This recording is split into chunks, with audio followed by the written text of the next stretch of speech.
In the previous video, I discussed the design brief, what it is and why it is important to the design process. In this video, I'm going to take a closer look at the design brief and discuss what makes a good design brief. Now, not every brief will be the same. Terminology and structure will vary, but it should all cover similar criteria to adequately prepare the designer to start a project. A typical brief should include all the relevant information a designer will need in order to understand the context, the requirements, and the needs of the client for the project. Here is an example of a typical design brief. You can see how the criteria is structured with all the supplied information. Looking at this example, we can see the criteria covered as follows. Project brief title, project information. The first section covers project client overview, which contains what, why, goals, unique selling points, tone of voice, straplines, audience, competitors, and strategic considerations. Next, we have the design overview section, which covers objectives, impact, likes and dislikes, existing branding or marketing collateral, design considerations, how will success be measured, budget, timeline, deliverables, and additional notes. Now, this is a good example of a brief because it clearly separates the project into two very comprehensive parts. One, project overview, and two, design overview. The project overview focuses on what the business or product is about and gives clear context, and the second part covers all the design requirements. If you wish to take a closer look at this, you can find a downloadable link in the description. So let's take a closer look at each of the criteria. So a brief will always start off with the project brief title, which should sum up the whole project. The project information section should include client details and point of contact.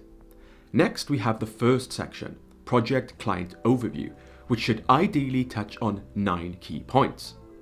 What, why, goals, unique selling points, tone of voice, straplines, audience, competitors, and strategic considerations. The idea of this initial section is to cover the whole background of the product or business. This will serve as a strong introduction to any project. If provided with adequate information on each, this will properly inform and give a designer all the insight they need to help understand the context, which is really important at the start of a project. So first we have what, and this should be a short paragraph introducing the project and client, what it is and what it does. This should outline any background information, stories, and interesting facts about the business or product. This serves to get a good idea of what one is designing for and to get an idea of the vision of the product or business. Next, we have why, and this should be a short paragraph about the agenda of the project and should outline key reasons for its inception. This serves to get a good idea of the purpose of the project. Next, we have goals, which should state what the client wants to achieve with the new product or business. This serves to get a good idea of the mission for the product or business, which can further inform the context. Next, we have unique selling points, and this should state what makes the product or business especially unique compared to any other products or companies. This serves to get a good idea of the values for the product or business, to identify any distinguishing factors which could play a vital role in a potential creative solution. Next, we have the tone of voice, which should describe the character of the product or business and how the product or business intends to communicate and engage with the target audience. What language will they use and what tone of voice will they use? The idea here is to help the designer further understand the nature, personality, and character of a product or business, which can help a designer work in the right direction. Next, we have straplines, and this should simply state any straplines that have been developed for the existing product or business, if available. Again, this will serve to better understand the context and hit at tone of voice and character. So next we have audience, and this should touch on a few things to gain clear insight. This should include a paragraph describing the target audience and then go into detail about things like gender, age, and salaries, if appropriate. Next, there can be an outline about the type of profession the target market may have and the personality of the audience. Lastly, touching on what they care about, which should suggest their values and what they relate to. When undertaking design, understanding the audience is one of the most important criteria. This part of the brief serves to fully understand the audience, the personalities and characters of who one will be designing for. This will give a better insight into what appeals to the audience, which can help influence a more targeted creative solution. Next, we have competitors, and this should list any companies or products that are similar to the brand or product the brief is for. This helps inform the designer of other products or businesses on the market, so they can be sure of what to avoid, what to research, and what to take into consideration and learn from.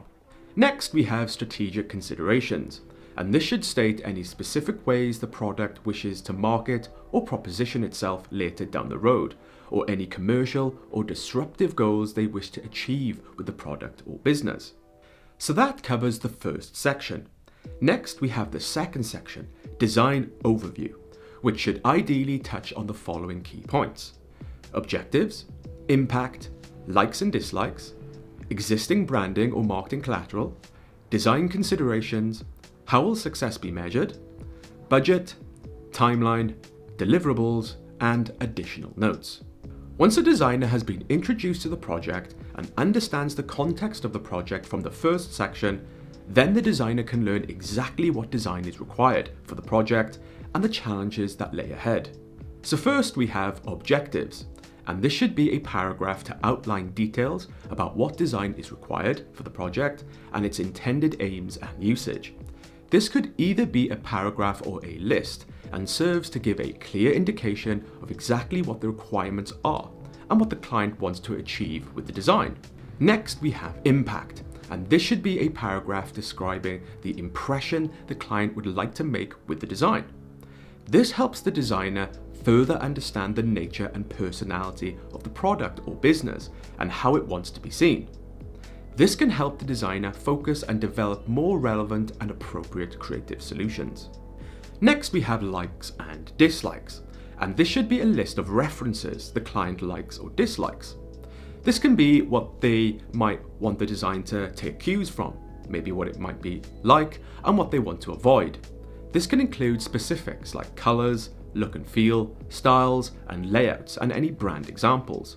This can help influence the design process and also help highlight certain visual elements or styles they do not like or want to avoid. Next, we have existing branding or marketing collateral. Now, this should specify any current visual design already in place.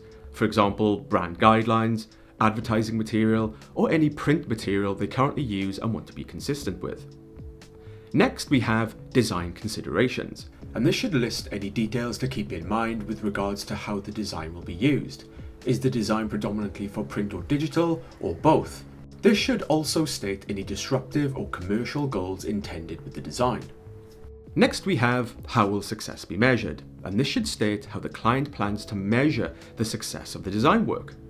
This may suggest any focus points, priorities, or areas the project will need to be particularly strong in, which a designer can keep in mind. Next, we have budget. If a quote has not already been issued, budget should state how much the client is looking to spend on the design. Next, we have timeline, which should state any milestones across the progress of the project and the deadline when all work will need to be completed by. And last, we have deliverables, which should specify a clear list of what exactly is required from the project. In this instance, it's a checkbox for design, digital, print, and project assets that will be needed.